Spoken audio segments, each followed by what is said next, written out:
ये उस योद्धा के पराक्रम की कहानी है जिसने लड़ाई तो जीत ली थी लेकिन खुद की जिंदगी हारी थी। उस योद्धा का नाम है सूबेदार तानाजी मालुसरे।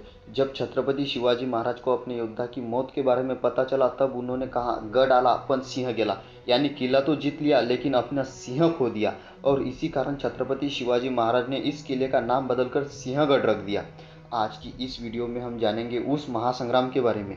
वीडियो को शुरू करने से पहले आप सभी को एक रिक्वेस्ट करता हूँ, चैनल पे नए हो तो सब्सक्राइब कर देना। मैं ऐसे ही इन्फॉर्मेटिव वीडियोस आपके लिए लाता रहता हूँ।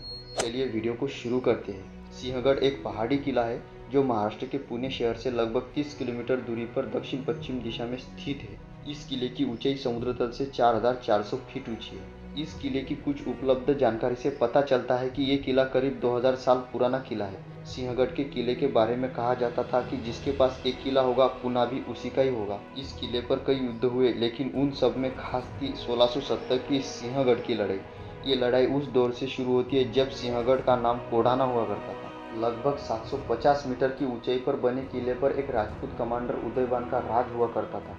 छत्रपति शिवाजी महाराज इस किले को वापस जीतना चाहते थे और इसके लिए उन्होंने तानाजी को जिम्मेदारी देने का निर्णय लिया।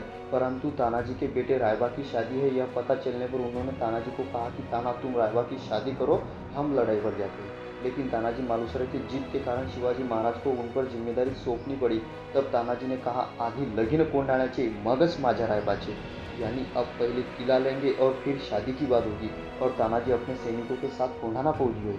वो दिन था 4 फरवरी 1670, जिस दिन दुनिया की पहली सर्जिकल स्ट्राइक को अंजाम दिया जाना था। तानाजी ने इस लड़ाई के लिए रात का वक्त चुना। उस रात तानाजी अपने सैनिकों के साथ इस किले के नीचे इकट्ठे हुए।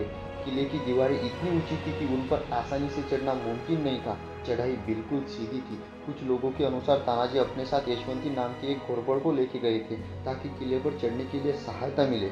यशवंती की कमर में एक रस्सी बंधी थी। कहा जाता है कि यशवंती की मदद से 300 मराठों ने रात के समय पहाड़ी की चढ़ाई की थी। किले का एक द्वार पुणे की ओर खुलता है तो दूसरा द्वार कल्याण की ओर खुलता है। उस समय उदयभान सिंह राठौड़ नाम के राजपूत सेनापति प्रमुख किले की रखवाली कर रहे थे और इसके अलावा तानाजी मालुसरे के साथ उनके भाई सूर्याजी मालुसरे भी थे। जब तानाजी ने अपने सेना के साथ किले पर चढ़ाई की तब सूर्याजी अपने सेना के साथ कल्याण द्वार पर पहुंच गए और दरवाजा खुलने का इंतजार करने लगे। उदयभान को जब इस बारे में पता चला तो दोनों गठों में भारी लड़ाई छिड़ गई। इस बीच तानाजी के कुछ सैनिकों ने जाकर कल्याण द्वार खोल दिया और सूर्याजी के सैनिक अंदर आ गए। तानाजी और उदयभान के बीच घमासान युद्ध हुआ लेकिन उदयभान ने उन पर छलांग लगा दी और उदयभान के वार से तानाजी की ढाल टूट गई। लेकिन तानाजी ने सुरक्षा के लिए अपने बाएं हाथ पर एक कपड़ा बांधा और लड़ाई जारी रखी। इसके बाद भी दोनों एक दूसरे से लड़ते रहे लेकिन उदयभान ने तानाजी को धोखे से घायल कर दिया। तानाजी को मरता देख मराठा सैनिक इधर उधर भागने लगे। इस बीच सूर्याजी वहां पहुंचे और उन्होंने जमीन पर तानाजी को गिरा हुआ पाया।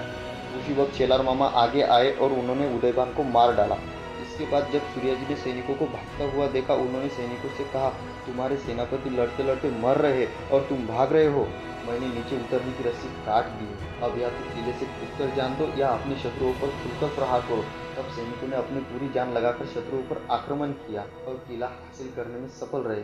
और इस तरह छत्रपति शिवाजी महाराज के उस सिंह ने अपनी मिट्टी में फिर एक बार अपना भगवा झंडा लहराया। और ये थी उस सिंह की कहानी जिनके पराक्रम को देखकर और उन्हें वीर गति प्राप्त होने के बाद छत्रपति शिवाजी महाराज ने किले का नाम बदलकर सिंहगढ़ रख दिया। आई होप आपको वीडियो पसंद आई हो। मिलते हैं नेक्स्ट वीडियो में। जय हिंद, वंदे मातरम।